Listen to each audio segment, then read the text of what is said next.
Dzień dobry Państwu.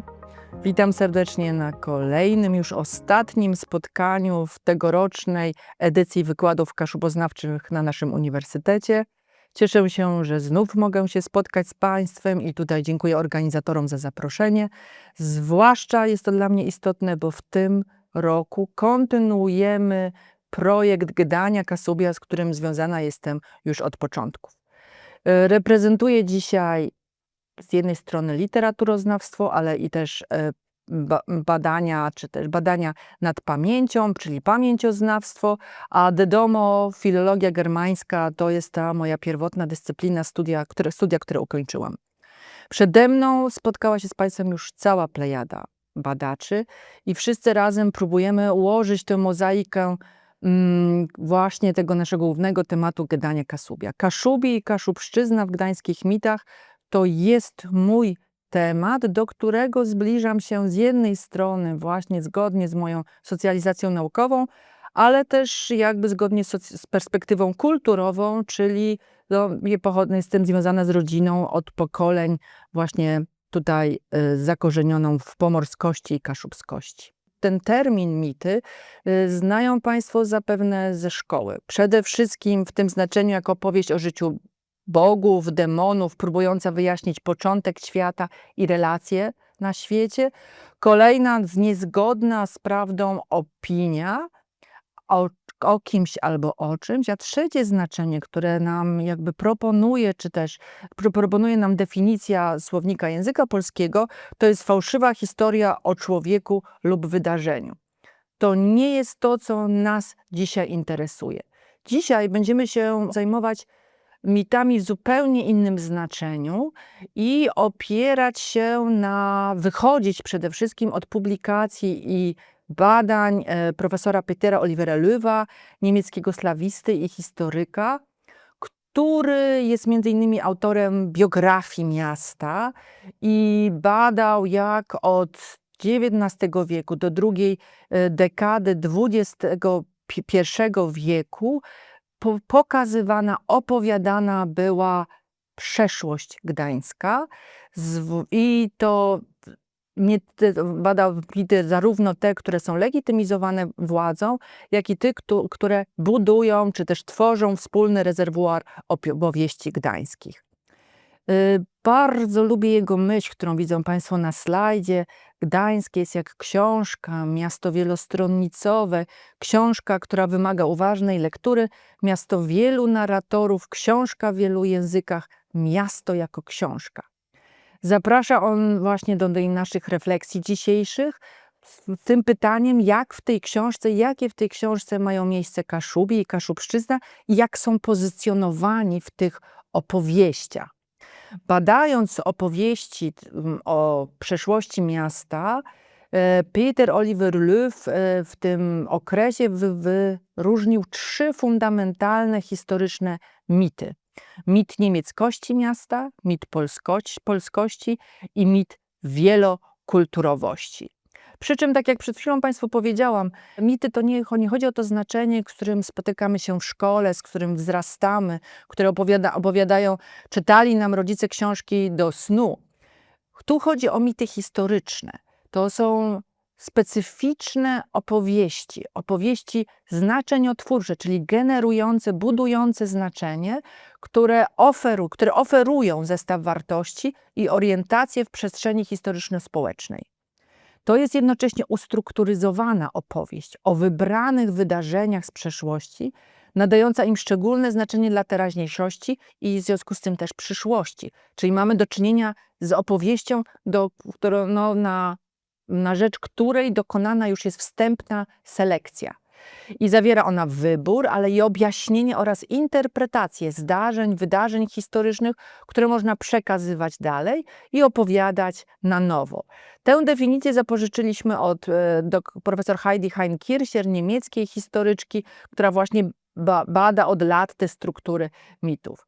Czyli teraz tak naprawdę musimy, czytając czy zajmując się tymi badaniami, dla nas jest nie tyle ważne, jak one w jaki sposób one zbliżają się do prawdy, czy w jaki sposób fakty historyczne są opowiadane i interpretowane, w jaki sposób im nadaje się znaczenie. Czytając teksty Petera Olivera Loewa, można od razu też jakby wyabstrahować, czy też zrekonstruować, w jaki on sposób mity te analizuje, więc taką matrycę postrzegania, czy też badania tych mitów przygotował dla nas czas powstania, kontekst historyczno-społeczny, elementy tego mitu, nosiciele znaczenia i funkcja, instrumentalizacja. W ten sposób będziemy analizować te opowieści, które wyabstrahował, tak jak już zaznaczyłam, z całego rezerwuaru opowieści o Gdańsku niemiecki badacz.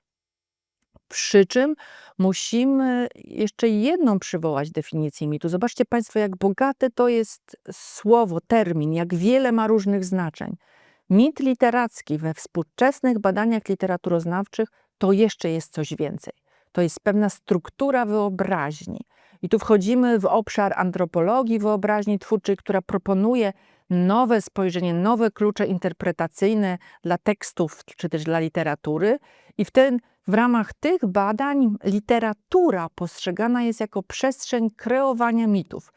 I to znaczy, że ona nie tylko przechowuje mity, obrazy o korzeniach mitycznych, tak, prawda, ale również jest w stanie sama tworzyć nowe mity, które działają na wyobraźnię i które pobudzają wyobraźnię i w związku z czym wpływają na postrzeganie świata. Więc mamy tutaj do czynienia też z możliwościami, jakie daje literatura, z potęgą słowa, że słowo to jest to, co kształtuje nasz sposób patrzenia na świat. Tę strukturę już żeśmy przed chwilą króciutko omówili, czyli czas powstania, kontekst historyczno-społeczny, elementy mitu, nosiciele znaczenia i funkcja, instrumentalizacja opowieści. I przejdźmy do poszczególnych w związku z tym opowieści. Ten pierwszy mit miasta, który można by ująć czy rozpocząć taką formułą: było sobie kiedyś miasto na brzegu bursztynowego morza. Zobaczcie Państwo, to już widzimy podobieństwa do legendy, prawda? Tak rozpoczynają się baśnie i legendy. Powstał w połowie XIX wieku, tak? I w jakim kontekście? Dlaczego? Każdy tekst jest odpowiedzią na kontekst, na rzeczywistość, w której powstaje. Tutaj w przypadku tej opowieści chodzi o obudzenie się nadziei Polaków w połowie XIX wieku podczas rewolucji marcowej na przywrócenie państwowości polskiej, która w swoich granicach miałaby objąć również Prusy Zachodnie i Gdańsk. Z drugiej strony czyli ten mit powstał w kontrze do tych, tak? Miałby miał tą nadzieję polską. Z drugiej strony musimy wziąć pod uwagę, co się dzieje w tym XIX wieku, czyli procesy modernizacyjne, unowocześnianie się społeczeństw, ale również narodotwórcze, czyli tworzenie się narodów w tym nowoczesnym znaczeniu słowa, w granicach jakichś państwowych, narodów, których łączy wspólna opowieść, wspólne wyobrażenie o przeszłości. I jakbyśmy mieli te elementy mitu właśnie wyłuskać z tych opowieści, a Peter Oliver Loew badał prasę, badał literaturę i badał dokumenty również instytucji miejskich, to te wydarzenia, które wybrano do tego mitu i postaci, które były istotne, to rozpoczynają niemieccy kupcy, którzy zakładają miasto. Zobaczcie, to jest początek opowieści od Gdańsku, to jest właśnie pojawienie się w naszej przestrzeni niemieckich kupców. Okres rozkwitu miasta to został wskazany jako czas, kiedy Gdańsk był członkiem Hanzy i miasto było pod rządami zakonu krzyżackiego, który wniósł do miasta cywilizację i przyczynił się właśnie do niesamowitego rozwoju cywilizacyjnego i gospodarczego miasta. I tutaj należy oczywiście wymienić te najważniejsze budynki w naszej przestrzeni miejskiej, które wówczas powstały, między innymi Wielki Młyn czy Bazylika Mariacka, Kościół Mariacki, te, które świadczyły też o wielkości, o potędze tego miasta. Następnie Mowa jest o czasie pod panowaniem korony polskiej i wtedy miastu udało się, zgodnie z tą opowieścią, rozszerzyć i zabezpieczyć swoje przywileje, pomimo tego, że przynależało do korony polskiej i jednocześnie udało się obronić niemieckość swojej kultury i wolności wobec właśnie władców polskich.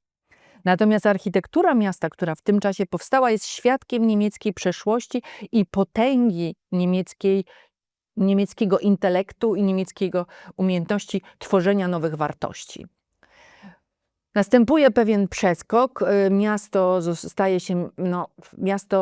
zostaje podczas drugiego rozbioru przypada Prusom, ale najważniejsze w tym okresie jest to, że po 1871 roku miasto zostało podniesione do rangi stolicy prowincji i znów ponownie rozkwitło.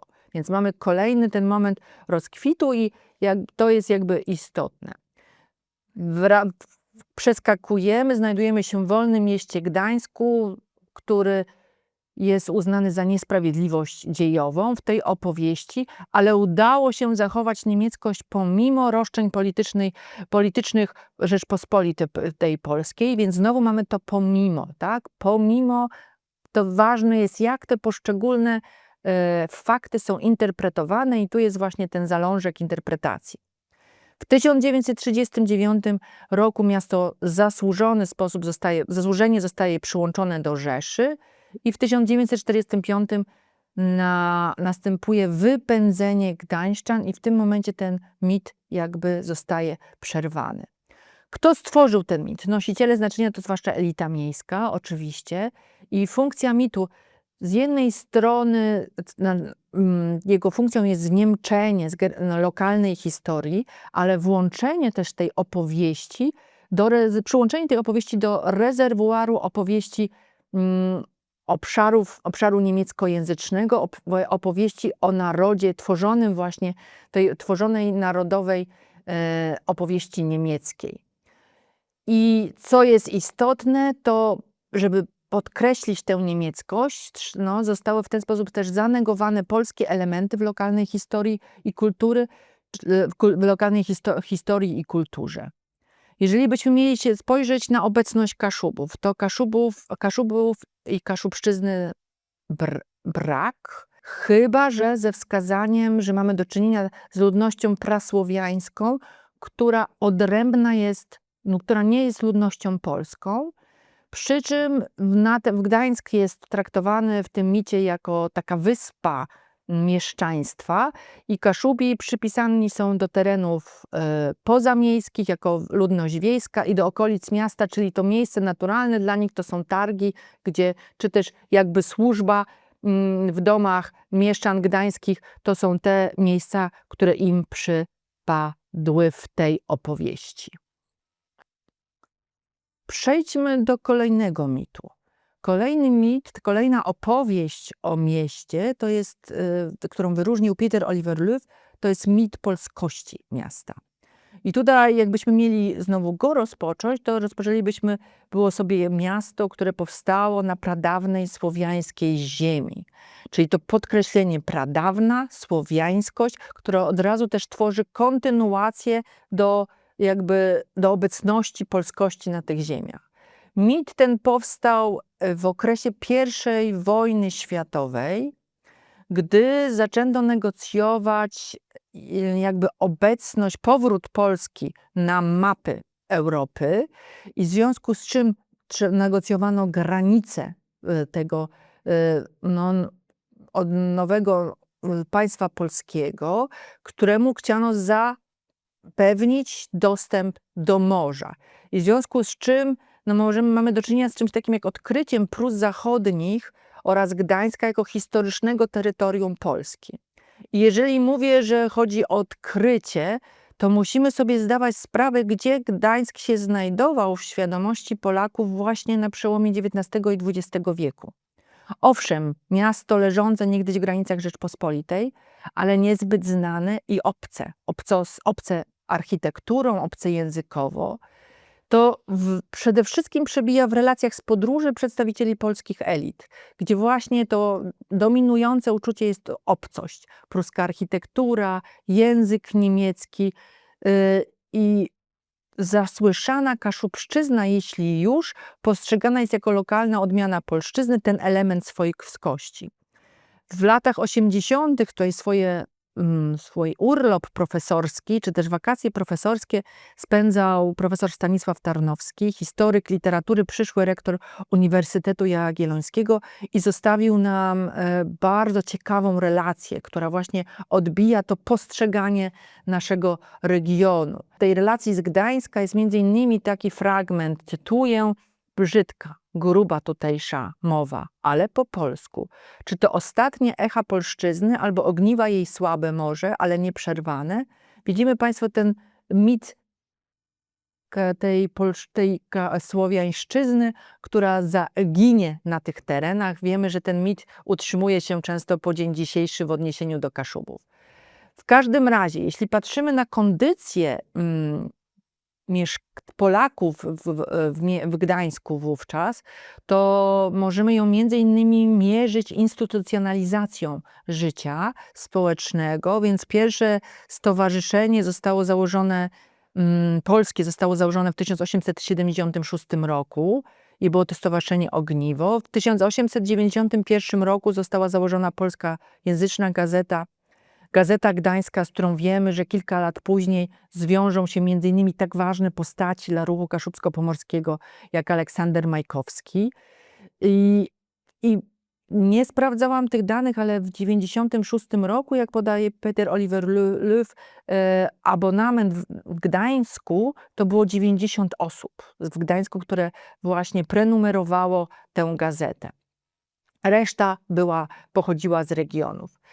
I to, co jest istotne jeszcze, to właśnie jak ta opowieść polska jest budowana.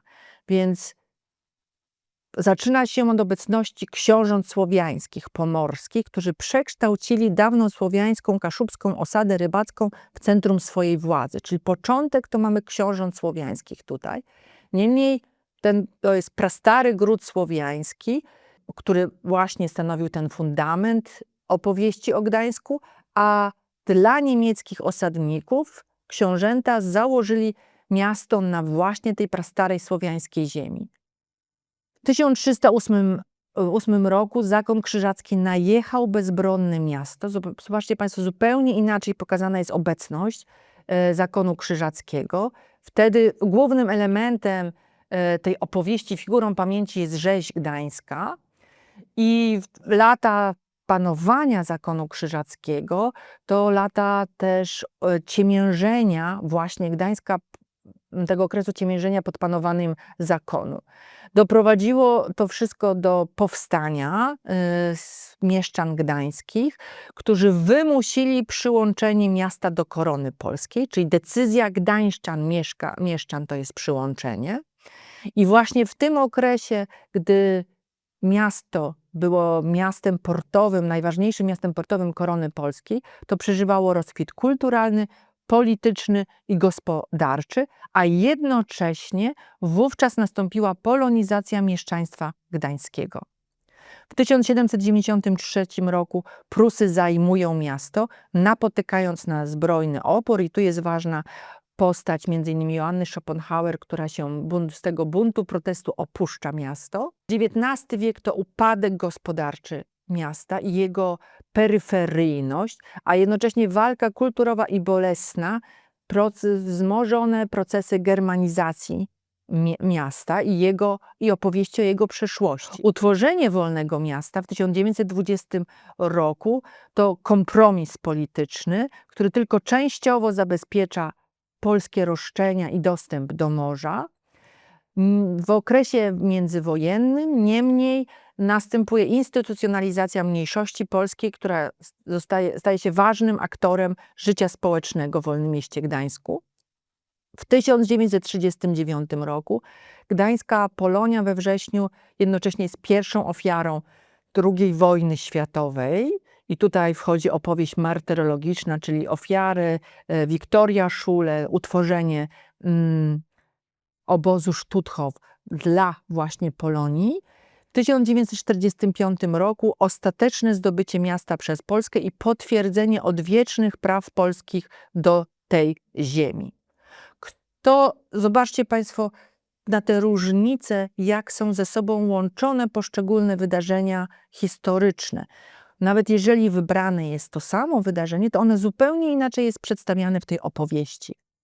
Nosiciele znaczenia i też jakby twórcy tego mitu to polskie elity, przy czym, jak podkreśla Peter Oliver Löw, do 1945 roku przede wszystkim pozagdańscy pisarze i historycy właśnie opowiadali w ten sposób przeszłość Gdańska i tutaj takie sztandarowe teksty literackie to Deotyma, Panienka z okienka, 1893 rok, czy też historyka Szymona Aszkenazego, Gdańsk a Polska, który w tym momencie najważniejszym, no momencie kluczowym momencie dla negocjacji dotyczących granic nowo powstającego państwa polskiego został wydany.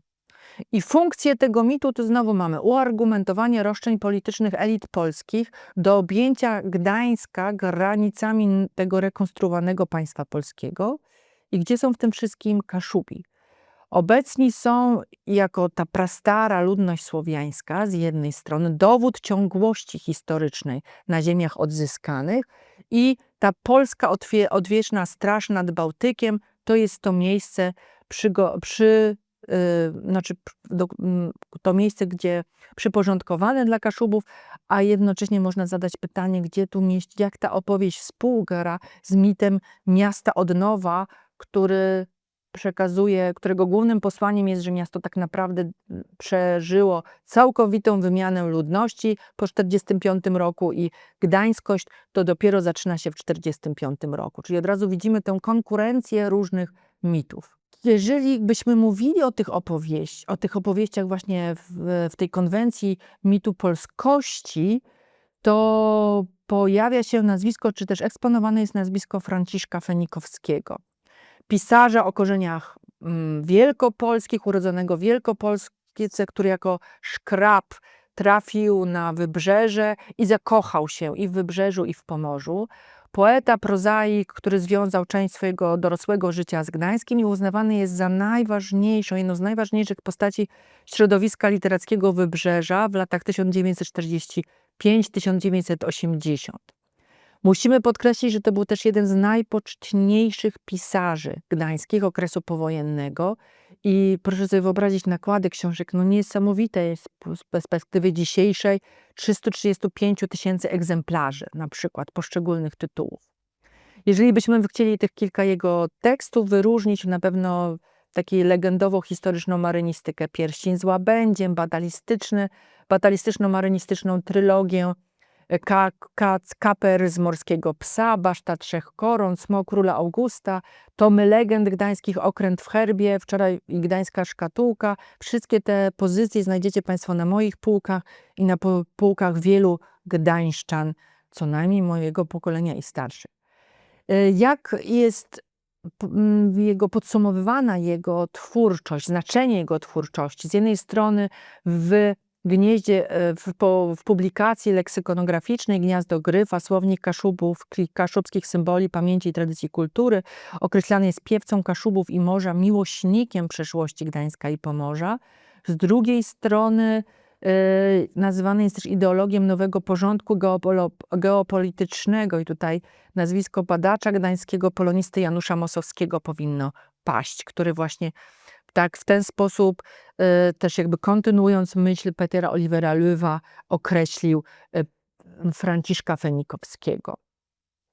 Co jest istotne, Kaszubi są obecni w jego opowieściach i mają bardzo ważną rolę. Wręcz można określić, że przeszłość gdańska w utworach Franciszka Fenikowskiego zostaje skaszubizowana, niemniej jako forma polonizacji, czyli konstruowania historycznej ciągłości obecności polskości u ujścia Wisły. Kaszubi równa się Polacy właśnie w tych opowieściach.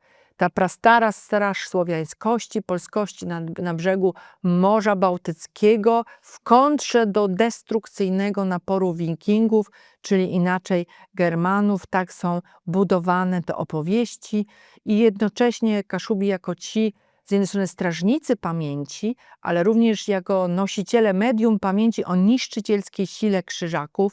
I tutaj ta funkcja opowieści rzezi, czy też figury pamięci o rzezi gdańskiej zostaje tutaj mocno zaakcentowana. Przejdźmy do kolejnego mitu. Już jesteśmy w XXI wieku, proszę Państwa, zbliżamy się do naszych czasów i jest to mit, który można by było rozpocząć takim zdaniem: było sobie miasto kosmopolityczne, w którym spotykali się ludzie i towary z różnych stron świata. Ten mit został wprowadzony, czy też zaakcentowany w obiegu miejskim po 1989 roku, czy nawet w połowie lat 90., czyli po przełomie demokratycznym, i jakby takim zaakcentowaniem jego wagi, ale też pokazaniem jego mocy tworzenia rzeczywistości, był pierwszy światowy zjazd gdańszczan, który zwołał nieżyjący prezydent Paweł Adamowicz w 2002 roku. Co się dzieje, tak? Jak ten mit odpowiada, rezonuje w ówczesnej rzeczywistości społeczno-historycznej. Przede wszystkim mamy okres bardzo dynamicznych przemian demokratycznych w Polsce i już ten okres bezpośredniego przygotowania, przystąpienia Polski do Unii Europejskiej. Czyli ten mit ma przygotować Gdańsk na włączenie do obiegu we wspólnocie i do wzmocnienia jego pozycji właśnie we wspólnocie europejskiej. Co się dzieje w tej opowieści? W tej opowieści zaakcentowany jest przede wszystkim ten okres wczesny, okres nowożytny, czyli panowanie korony polskiej.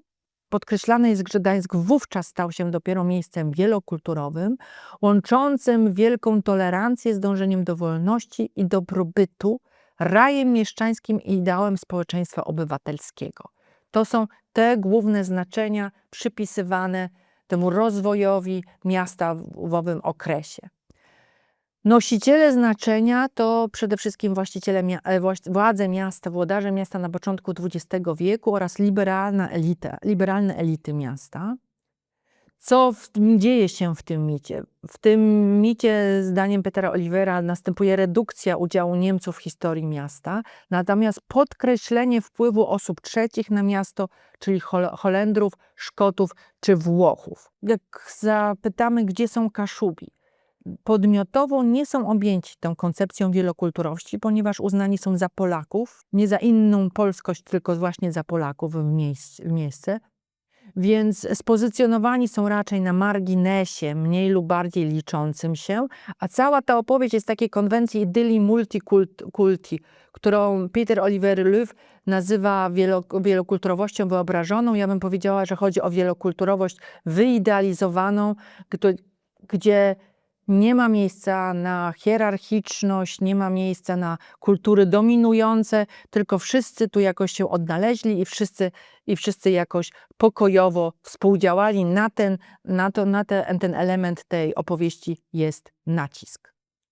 Mit, w którym obecnie żyjemy, czy też mit, który obecnie obowiązuje w polityce kulturalnej miasta i który obecnie jest najbardziej nośny, to jest mit miasta wolności i solidarności.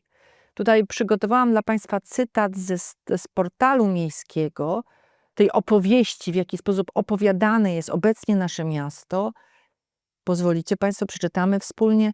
Takie miasto jak Gdańsk jest tylko jedno. Inne mogą być tylko podobne. Niezwykłe położenie i ponad 1000 lat historii sprawiają, że Gdańsk jest wyrazisty, zdecydowany, o silnej i ugruntowanej pozycji na mapie Europy.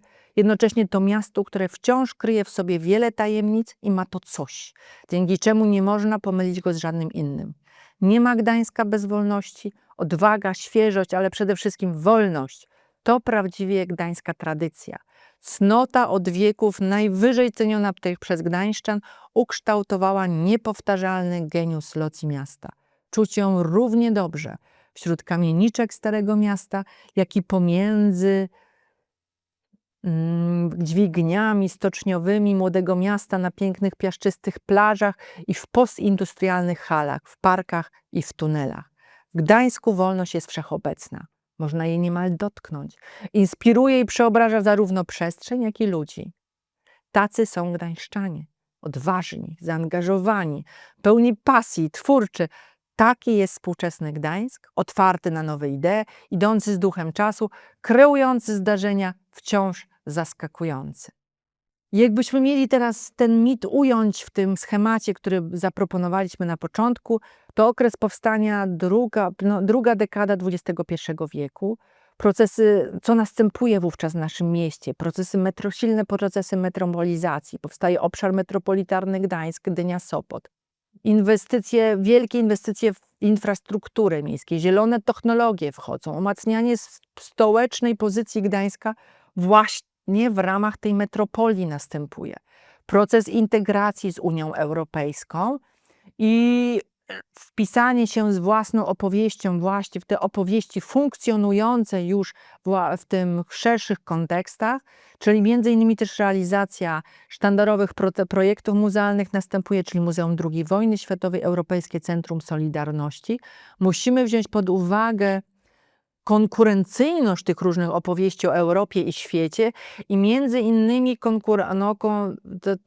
konkurencję z Berlinem o miano kolebki przemian demokratycznych w Europie właśnie w tych latach 1989-90. Wówczas jest ten okres, kiedy ta berlińska opowieść o upadku muru berlińskiego dominuje tę opowieść o procesach demokratyzacji w Europie Środkowo-Wschodniej. A jednocześnie to, co się dzieje wówczas, to ta silna polaryzacja nie tylko środowisk postsolidarnościowych w polu, ale w ogóle też społeczeństwa polskiego. I ten mit jest poszukiwaniem opowieści ponad podziałami, żeby miał funkcję takiego zwornika, tkanki łączącej różne wyobrażenia o przeszłości i różnych gdańszczan i Polaków. Zaczęło się w Gdańsku, to jest to jedno ze sztandarowych haseł, czy też właśnie tej opowieści o Gdańsku, co ten Gdańsk wniósł nowego. Elementy to właśnie miasto miłujące, urzeczywistniające wolność, miejsca narodzin ruchu Solidarności, pielęgnujące wspólnotę Solidarności w życiu społecznym, centrum wydarzeń, które zmieniły bieg historii Europy. Sierpień 1980, strajk w Stoczni Gdańskiej, któremu przewodził Lech Wałęsa. Powstanie Solidarności zawładnęło wyobraźnią milionów na świecie, czyli wprowadzenie do tej globalnej opowieści i to, co się wydarzyło w Gdańsku, dało ogromny impuls ruchom wolnościowym na całym świecie i pozwoliło uwierzyć, że niemożliwe jest jednak możliwe. Nosiciele tego mitu to ratusz, elity miasta, i jest to przede wszystkim też opowieść uznana za duchową spuściznę Pawła Adamowicza. Na slajdzie widzą Państwo okładkę jego książki, która ukazała się w roku jego śmierci, Gdańsk jako wspólnota. I musimy tutaj przywołać ważną rzecz, że 7 razy Paweł Adamowicz był wybierany na radnego, 5 razy na prezydenta miasta Gdańska. I jakby w tej książce też chciał się rozliczyć ze swoich obietnic wyborczych, jak to określił we wstępie. Jakie funkcje ma ten mit? Więc na pewno jest to mit emancypacyjny wobec narracji Narodowego Centrum w ramach procesów demokratyzacji w Polsce. Eksponuje on gdańsko-pomorski model przywództwa politycznego i ważne jest tutaj też jako budowanie wspólnotowości, to jest jego funkcja właśnie, która podkreśla ten aspekt wolności jako łączący gdańszczan różnej proweniencji, a także też jakby dźwignia promocji Gdańska w kraju i za granicą, czyli też wzmacniania jego pozycji w różnych kontekstach. Tutaj możemy potem wrócić do tego. Wybrałam fragment z tej książki dla Państwa, które pokazuje też, jak Kaszubi są w tym micie pozycjonowani. Więc w środku tego cytatu mają Państwo takie zdanie: Gdańsk stanowili Niemcy, Kaszubi, Polacy, Holendrzy, Żydzi i w tej właśnie wspólnocie patriota gdański umieszcza siebie i poprzez nią buduje choćby fragment swojej tożsamości. Zapewne inne elementy wyznacza jego historia rodzinna, mazowiecka czy wileńska, ale dopiero te wszystkie elementy tworzą ową całość, którą nijak w języku narodowym nie sposób ogarnąć i zapisać. Tym samym jest to postawa wobec bardziej gościnna, czyli otwarta na różnice, wielość i nadziejowość z jej zmieniającymi się obrazami, czyli wartość dodana gdańskości, pomorskości, którą ona jest w stanie wnieść jako innowacyjny element, czy też jako opowieść uzupełniającą do opowieści łączącą polską wspólnotę. Przechodzę do takiego podsumowania, patrzę na czas i powinnam już się zbliżać do końca. To są opowieści. Tak, to są te mity wszystkie, to są te ustrukturyzowane opowieści, które nie oddają rzeczywistości. One są tylko pewną propozycją uporządkowania rzeczywistości i zaproszeniem do dyskusji i do polemiki oczywiście. Tak jak powiedziałam w pierwszych moich zdaniach, selekcja to jest jedna z najważniejszych elementów, w jaki sposób te mity powstają, plus odpowiedź na czas, plus element wizji, czyli też w jaki sposób projektowana jest przyszłość, teraźniejszość i przyszłość za pomocą tego mitu. Zajmując się tymi mitami, zawsze musimy rozróżnić to, co jest deklaratywne, a w jaki sposób te mity były, czy są też urzeczywistniane. I to ważne pytanie dla nas, na ile te mity oddają właśnie te prywatne światy życia mieszkańców Pomorza i Kaszub, te ich Lebenswelten, ich pamięć rodzinną. Dwa pierwsze mity, jakbyśmy mieli podsumować, to niemieckości i polskości powstały jako lokalne warianty mitów narodowych, które mają przede wszystkim gdańskość wpisać w opowieści narodowe. Zinstrumentalizowana jest wtedy również ta obecność gdańska, tej peryferii danej kultury i pozycjonują one miasto i jego przeszłość przede wszystkim wobec politycznego centrum. Mit wielokulturowości to już pierwsza próba emancypacji narracji lokalnej w ramach wspólnoty narodowej. Niemniej koncentrują się na wybranym okresie i na tak zwanym Złotym Wieku Gdańska i właśnie eksponuje pewną idyliczność tej wielokulturowości, czyli coś, co tak bardzo łatwo podważyć i to, co tak łatwo, co zaprzeczają doświadczenia ludzi stąd. Te wszystkie pierwsze trzy mity unaoczniają też niekompatybilność, nieprzystawalność pamięci pogranicza, doświadczeń pogranicza wobec narodowych narracji. I to widzimy również, jak silna jest to nieprzystawalność tej reakcji opinii publicznej w trakcie debaty wokół wystawy Nasi chłopcy, zarówno opinii politycznej, czyli reprezentacji politycznych społeczeństwa, jak i przedstawicieli różnych środowisk społecznych. Nie uwzględniają na przykład odrębności doświadczenia Kaszubów i Pomorza i tej kulturowej odrębności wobec obydwu wspólnot, czy też w ramach obydwu wspólnot pamięci, którą ukształtowana jest właśnie geopolitycznymi warunkami, tym funkcjonowaniem na kulturowym styku. Pierwszy, dopiero mit miasta Solidarności, próbuje zintegrować obecność Kaszubów i tutaj znajdujemy między innymi takie ważne zdanie w testamencie Pawła Adamowicza: jedynie Kaszubi nie są w tym miejscu uchodźcami. Czyli on pozycjonuje wówczas Kaszubów jako element długiego trwania i kontynuacji i to prawda współgra z tym, w jaki sposób opowiada o przyszłości Gdańska również ruch kaszubsko-pomorski. Niemniej musimy cały czas patrzeć, jak się ma deklarację do manifestacji. Tutaj ta zdystansowana reakcja włodarzy naszego miasta na wystawę Nasi chłopcy pokazuje, że jesteśmy w trakcie, że ten mit oddziałuje jeszcze w sposób ograniczony na te decyzje włodarzy naszego miasta. Co proponuje literatura? Patrzę na zegarek i myślę, że to będzie ten temat, do których będziemy mogli wrócić podczas naszego spotkania. Już niedługo będzie miało miejsce. Przygotowałam dla Państwa tutaj fragment, do którego wracam nie tylko ja regularnie, właśnie z przemówienia i tekstu profesora Janusza Pasierba z 1991 roku, czyli zobaczcie, zaraz po przełomie demokratycznym, przeskakujemy, który kontynuuje myśli Gintera Grassa, pisarza o kaszubsko-gdańskich korzeniach z Wrzeszcza, pisarza z Wrzeszcza, jak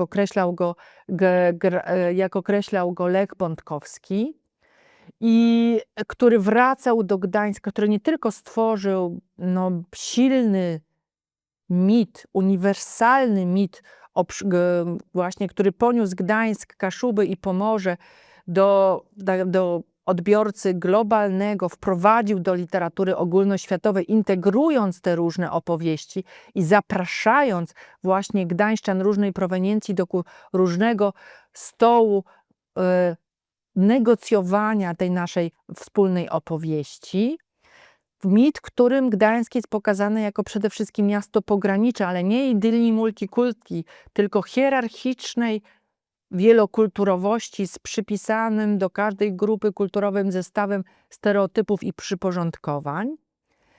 Mit niemniej uniwersalny, bo opowiedzieć miasto to znowu opowiedzieć świat. Ta perspektywa mikrohistorii przebija w tym micie, a Wrzeszcz, Gdańsk, Kaszuby stanowią mikrokosmos świata w tej opowieści o świecie. Te opowieści, czy kaszubska, czy też opowieści Grassa, funkcjonują w ramach tych pokazanych mitów wszędzie jako alternatywne reprezentacje przeszłości i historiografii, czyli w konwencję przeciw pamięci. Nie są w tym głównym nurcie. One weryfikują i podważają bądź dopowiadają makrohistorię, przy czym należy silnie podkreślić tę rolę cezury procesów pamięci lokalnej, jaką odgrywają lata 89-90, czyli przełom demokratyczny.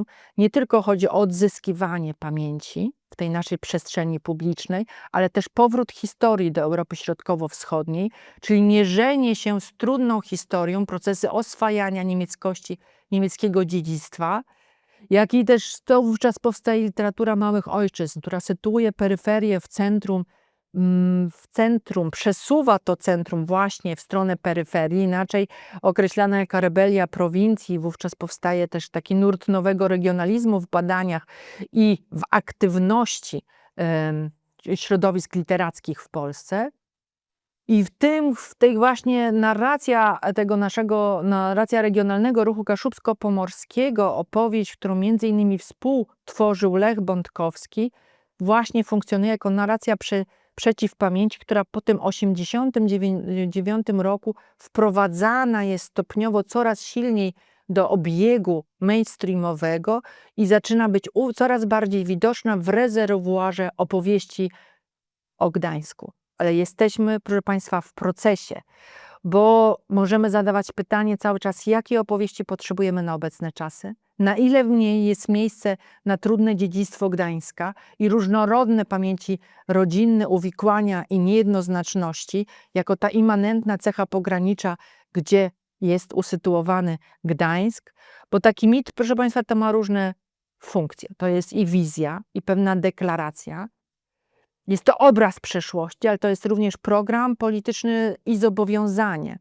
Więc proponuję Państwu na ten teraz zbliżający się okres do naszego spotkania już przedświątecznego taką grę intelektualną, czy też zabawę intelektualną. Proszę rozglądać się wokół siebie w tej naszej rzeczywistości.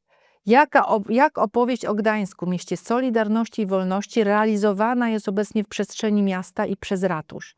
Na ile w praktyce, a nie tylko deklaratywnie, jest w niej miejsce na trudne dziedzictwo Gdańska, na to dissonant heritage, na różnorodne pamięci rodzinne, jak one są sytuowane w tej opowieści, na kulturową pograniczność, na uwikłania i niejednoznaczności jako immanentne cechy doświadczenia pogranicza i kaszubskości?